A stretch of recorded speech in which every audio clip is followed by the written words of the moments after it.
Hi friends, எல்லோரும் எப்படி இருக்கீங்க? எல்லோரும் நல்லா இருக்கீங்கன்னு நினைக்கிறேன். இந்த வீடியோவில் நம்ம என்ன பார்க்க போகிறோன்னா, கிறிஸ்மஸ் சீசன் ஸ்டார்ட் ஆகிடுச்சு இல்லையா? ரொம்ப ஒரு ஹாப்பியஸ்ட் மூமெண்ட் வந்து கிறிஸ்டியன்ஸுக்கு ரொம்ப ரொம்ப ஒரு முக்கியமான ஃபெஸ்டிவல் இந்த கிறிஸ்மஸ். அப்படி தானே? கிறிஸ்டியன்ஸ் எல்லாரும் ஸ்டார்ஸ் வாங்குறதுக்கு, சீரியல் லைட்ஸ், இன்னும் குடில், அது இதுன்னு கிறிஸ்மஸ் ட்ரீ அப்படின்னு நிறைய விஷயங்கள் வாங்குறதுக்காக, ஷாப்பிங் பர்ச்சேஸ் பண்ணுறதுக்கு நிறைய எல்லா கடைகளுக்கும் சுற்றி கறங்கிட்டு இருப்பீங்க. அப்படி தானே?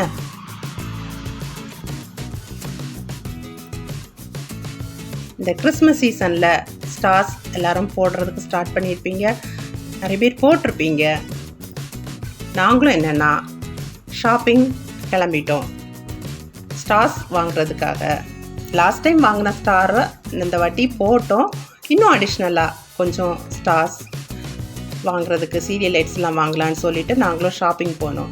சாண்டா கிளாஸ் எல்லாம் இருக்குது பாருங்கள்.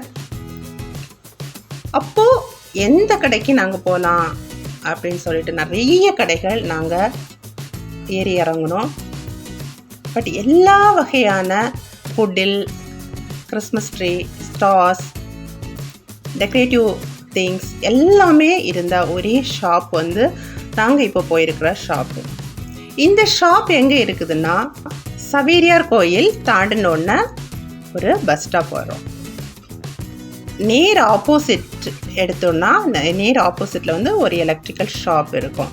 அது ஃபுல்லாகவே, அந்த ஷாப்பு ஃபுல்லாகவே எலக்ட்ரிக்கல் ஐட்டம்ஸ் தான் வச்சுருக்காங்க. ஓகேயா? அதில் நிறைய ஸ்டார்ஸ் தொங்க போட்டிருந்தாங்க. கிறிஸ்மஸ் ட்ரீ எல்லாம் வச்சுருந்தாங்க. விதவிதமான ஸ்டார்ஸ் தொங்க போட்டிருந்தாங்க. அது பார்க்குறதுக்கே நைட் அவ்வளவு பியூட்டிஃபுல்லாக இருந்துச்சு. நாங்கள் ஒரு 11 மணி அந்த டைமில் தான் நாங்கள் ரவுண்ட்ஸ் அடிச்சுட்டு இருக்கிறோம் நாகர்கோவிலில். அந்த டைமில் ரொம்ப பளிச்சுன்னு இந்த ஷாப் இருந்துச்சு. ரொம்ப அழகான டெக்கரேட்டிவ் திங்ஸ் எல்லாம் இந்த ஷாப்பில் இருக்குது. நீங்களும் இந்த ஷாப்புக்கு வந்து பர்ச்சேஸ் பண்ணுங்க. ரேட் வந்து ரியலாக பட்ஜெட்டுக்கு ஏற்றவாறு இருக்குது. ஓகேயா? ரொம்ப அதிகமான ரேட்டெல்லாம் கிடையாது. இன்னும் முக்கியமாக வந்து நமக்கு வீட்டில் எந்த ஸ்டார் போட்டால் நல்லாயிருக்கும், எப்படிப்பட்ட ஸ்டார் எது அப்படின்னு சொல்லிட்டு நமக்கே ஒரு கன்ஃபியூஷன் இருக்கும் இல்லையா? இந்த அண்ணா தான் பாருங்கள். நாங்களும் அன்றைக்கி சீரியல் லைட்ஸ் எல்லாம் நிறைய வாங்கினோம். அப்புறமா வந்து ஸ்டார்ஸ் எல்லாம் நான் வந்து என்ன கேட்டேன்னா, வீட்டில் ஒரு ஸ்டார் போட்டால் எப்படி இருக்கும், எந்த ஸ்டார் போட்டால் நல்லா இருக்கும் அப்படின்னு சொல்லிட்டு அவங்க ரொம்ப பியூட்டிஃபுல்லாக சொன்னாங்க.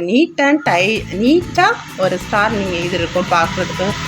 ரொம்ப சலசலன்னுலாம் இருக்காது, பட் நீட்டாக இருக்கும். நீங்கள் இப்படிப்பட்ட ஒரு ஸ்டார் வாங்கிட்டு போங்க, இது நல்லாயிருக்கும் அப்படின்னு சொல்லிட்டு. எனக்கும் அந்த ஸ்டார் ரொம்ப பிடிச்சிருந்துச்சு. அவங்க வெளியே அதை வந்து ஷோக்கு போட்டிருந்தாங்க. ரியலாக ரொம்ப நல்லா இருந்துச்சு. அந்த ஸ்டார் நாங்களும் வாங்கினோம். சீரியல் லைட்ஸும் நாங்கள் வாங்கினோம். ரியலாக அவங்களா ஒரு ஒப்பீனியன் அவங்களா சொல்கிறாங்க, இந்த ஸ்டார் நீங்கள் போட்டால் நல்லாயிருக்கும் அப்படின்னு சொல்கிறாங்க. ரேட்டும் ரொம்ப கம்மி பண்ணி தான் கொடுக்குறாங்க. ரியலாக எனக்கு ரொம்ப ரொம்ப பிடிச்சிருந்துச்சு இந்த ஷாப்பு. இயேசு கிறிஸ்துவின் பிறப்பை தெரிவிக்கிறதுக்காக முக்கியமாக எல்லா கிறிஸ்தவர்களோட வீட்லேயும் ஸ்டார்ஸு தொங்க போட்டிருப்பாங்க. நீங்களும் இந்த ஷாப்புக்கு வந்து ஸ்டார்ஸ் எல்லாம் பர்ச்சேஸ் பண்ணுங்கள். பாருங்கள், கிறிஸ்மஸ் ட்ரீ, டிஃப்ரெண்டான ஸ்டார்ஸ், பிளாஸ்டிக் ஸ்டார்ஸ் இருக்குது, பேப்பர் ஸ்டார்ஸ் இருக்குது, எல்இடி ஸ்டார் லைட்ஸ் இருக்குது, டிஃப்ரெண்ட் வெரைட்டிஸ் ஆஃப் ஸ்டார்ஸ் இருக்குது. நீங்களும் வாங்க, வந்து பர்ச்சேஸ் பண்ணுங்கள். கிறிஸ்மஸை நல்ல முறையில் செலிப்ரேட் பண்ணுங்கள். தேங்க்ஸ் ஃபார் வாட்சிங்.